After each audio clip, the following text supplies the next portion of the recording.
In our news tonight, His Majesty and the Iraqi president hold talks and say Jordan and Iraq stand in one trench in the fight against terrorism.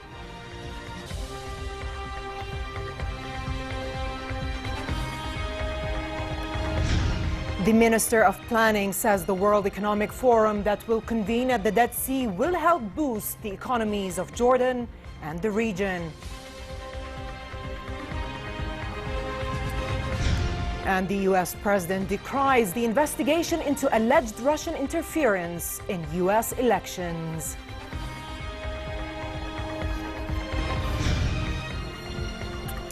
Good evening and welcome to the news at 10.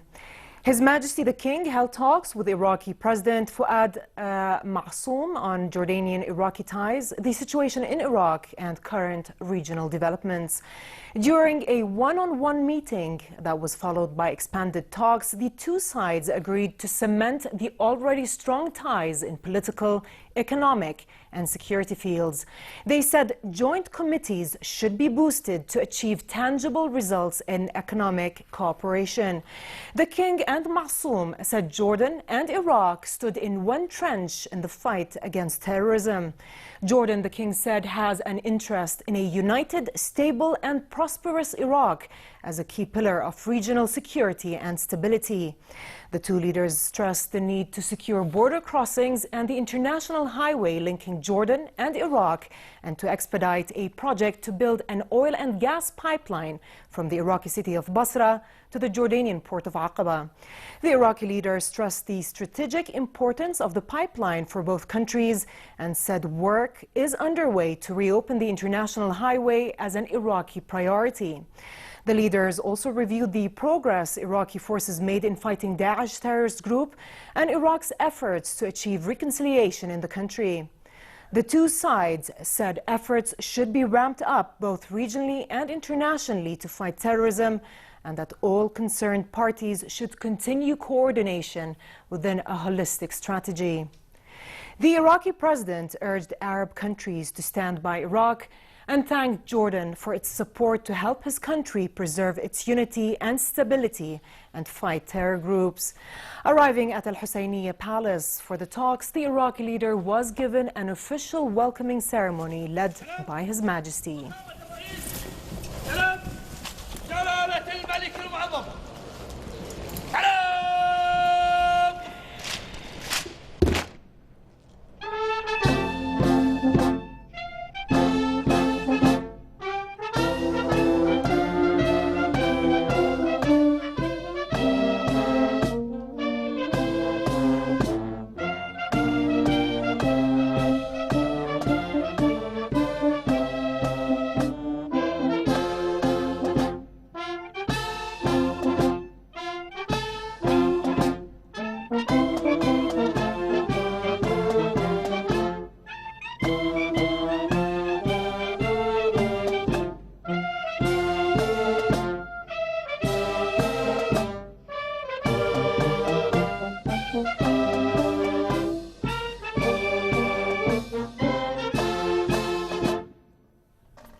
His Majesty the King also welcomed President of Iraqi Kurdistan, Masoud Barzani.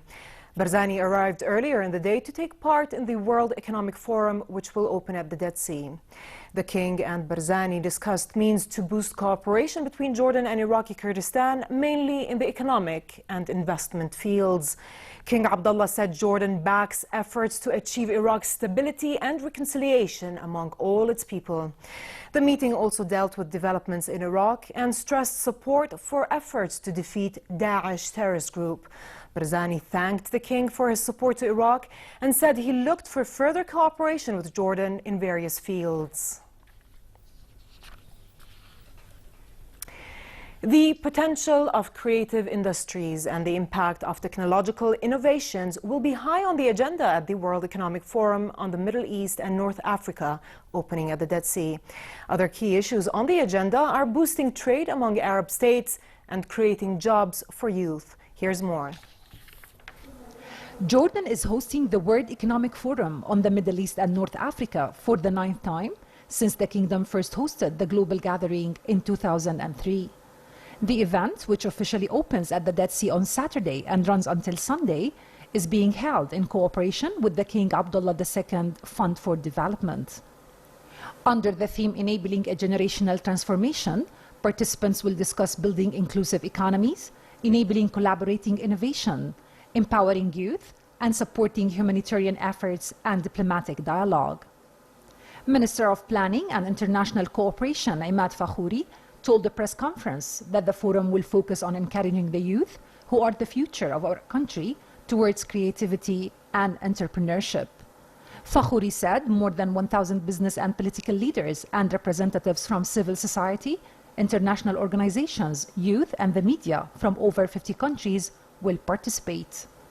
Dedicated to discussions on entrepreneurship, the WEF held an open forum today on the eve of the global gathering to encourage dialogue and spread awareness on issues central to the global economy through a platform where ideas, thoughts, and questions were exchanged and tackled in an open environment. The WEF will also offer new opportunities to people from the region to foster better networking and employment opportunities. This forum will see an emphasis on entrepreneurs and business startups, with the WEF partnering with the International Finance Corporation, the private sector arm of the World Bank Group, to bring together 100 Arab startups that are shaping the fourth industrial revolution. Hala Dababne for the News at 10. Prime Minister Hani al-Mulki met the Public Security Department PSD chief and officers for a briefing on its plans in the coming period. Mulki told PSD Director General Major General Ahmed al-Faqih and top officers that the security agency is undertaking a professional and commendable job to protect civilians and their property. He said security is key to developing national capabilities and increasing investment and economic activity despite the turmoil in the region. He noted the PSD preparation for the holy month of Ramadan, as well as the international conferences the kingdom will host and the municipal elections the kingdom will hold in mid-August. The PSD chief said his department constantly reviews and updates its security, criminal and traffic strategy. He said a security and traffic plan is in place for Ramadan, including security presence at shopping centers and public places. The Prime Minister also laid the foundation stone for the Ritz-Carlton Hotel and residences in Amman. The self-financed project, valued at $235 million, is expected to create more than 1,200 jobs during the construction period and about 530 permanent jobs. Ritz-Carlton Hotel and residences are located in the heart of Amman and comprise 233 guest rooms. The ceremony was attended by several ministers, government officials, as well as businessmen. Speaking at the ceremony, Tawfiq Fakhouri, founder and chairman of Al-Iqbal Real Estate Development, said the hotel project was inspired by His Majesty the King's vision of a modern Jordan and to promote tourism.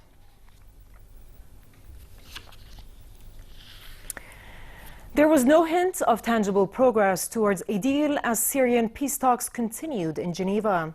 UN mediator Staffan de Mistura has promised a brisk pace of business-like meetings over a short 4-day round. He said high on the agenda will be new elections, a new constitution, reformed governance, and counter-terrorism.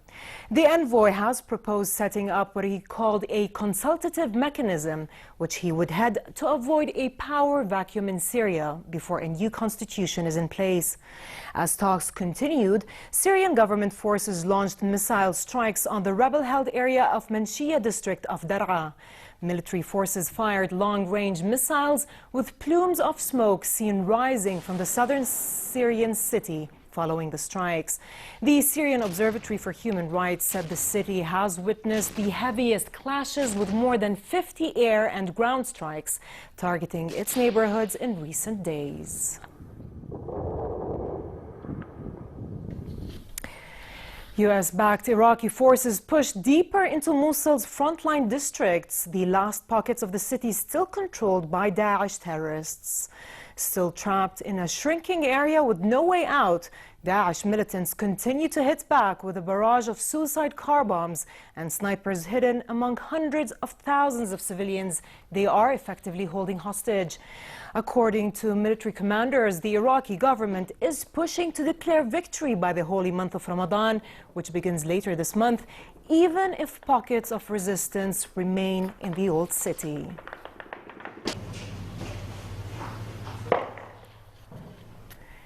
A Jewish settler shot and killed a Palestinian man when he opened fire on protesters in the occupied West Bank. The Palestinian Health Ministry identified the man as 23-year-old Mu'taz Bani Shamsa. A Palestinian photographer for the Associated Press, Majdi Muhammad, was also wounded by the settler's fire. Muhammad told reporters that Bani Shamsa was standing next to him when he was fatally shot in the head. He added that the settler had started shooting when the army arrived at the scene. The shooting took place as hundreds of Palestinians gathered near the city of Nablus to show support for Palestinian prisoners on hunger strike in Israeli jails. The Israeli occupation army claimed the Palestinians began throwing rocks at passing vehicles, including one belonging to the settler. Nikolai Mladinov, the United Nations Special Coordinator for the Middle East, said this deplorable incident must be promptly and thoroughly investigated, and all suspected of being involved must be prosecuted. In the Gaza Strip, the already horrible power and water crisis has become even worse. The mid-April closure of the Israeli blockaded territory's sole power plant has left residents with barely 4 hours of power a day. In normal circumstances, residents receive power on alternating cycles of 8 hours each. This latest crisis has not only paralyzed life in Gaza, but for people whose survival relies on power, like 8-year-old Mohammed al-Kamouni, who suffers from severe lung complications, it literally means staying alive. The acute shortage of power has also reduced water quality. It also forced authorities to close sewage treatment facilities and pump untreated sewage into the sea. Gaza, life starts with electricity. With no drastic solution looming, Gazans believe Hamas and the Palestinian Authority should end their political rows over fuel costs and help them. We have seen the very dramatic situation in electricity, and we have seen the very dramatic situation similarly in the context of provision of water. There are millions of liters of water, of untreated water, moving into the Mediterranean Sea. The U.S. Justice Department named former FBI Chief Robert Mueller as special counsel to investigate alleged Russian interference in the 2016 U.S. election. The appointment came in the face of rising pressure from Capitol Hill. It followed a week in which the White House was thrown into an uproar following President Donald Trump's firing of FBI Director James Comey.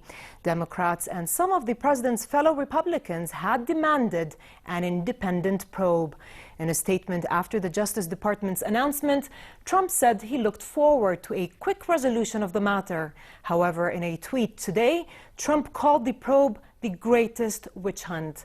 But lawmakers on Capitol Hill generally welcomed the Justice Department's action and praised Mueller for his integrity. Iranian voters head to the polls tomorrow to choose their next president. Two of the main candidates, incumbent President Hassan Rouhani and his conservative opponent Ebrahim Raisi, have been firing up their supporters in recent days. At a campaign rally in the capital, Tehran, Raisi targeted Rouhani's economic policies and vowed to combat issues including the wealth gap and unemployment.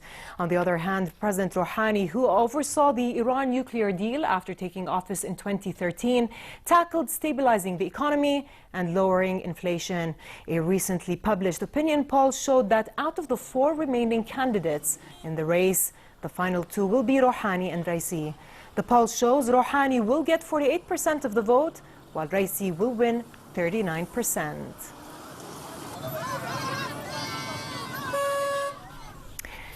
U.S. musician Chris Cornell, who gained fame as the lead singer of Soundgarden and later Audioslave, has passed away at the age of 52.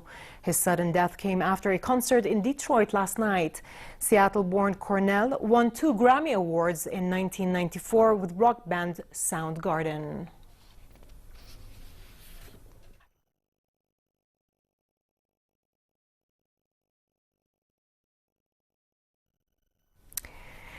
In the latest attempt to be included amongst the Guinness World Records, Omar, the Maine Coon cat from Melbourne, is in the running to be named the world's longest cat after Guinness World Records contacted his owner, Steffi Hurst, following a picture she posted of him on Instagram. Measuring 120 centimeters in length and tipping the scales at 14 kilograms, Omar is hoping to beat current world record holder Ludo from the United Kingdom, who measures 118.3 centimeters. Living on a diet of kangaroo meat and kibble, the cat lives a pretty relaxed life and likes to lounge around the house with dogs Rafiki and Penny. Guinness World Records are yet to confirm if Omar takes the title. Good boy.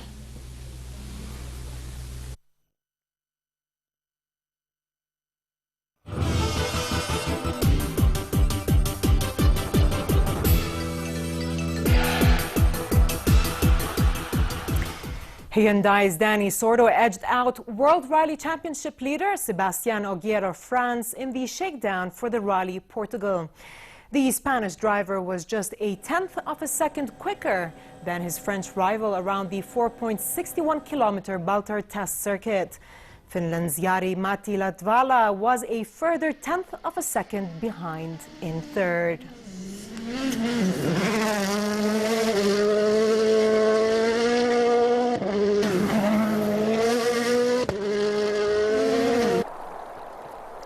Mexico's Jonathan Paredes and American David Colturi spent yesterday training off Mexican cliffs for the upcoming World Series season opener next month. The duo scaled the arch at Cabo San Lucas in Mexico's northwest winds and slightly choppy seas. Next are the lows and highs for tonight and tomorrow.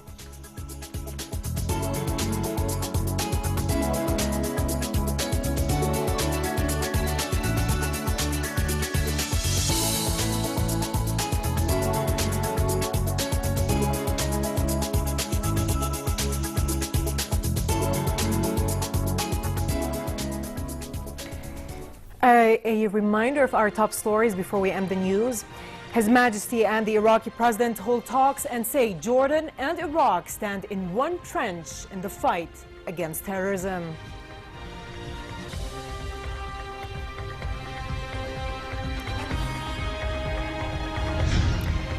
The Minister of Planning says the World Economic Forum that will convene at the Dead Sea will help boost the economies of Jordan and the region.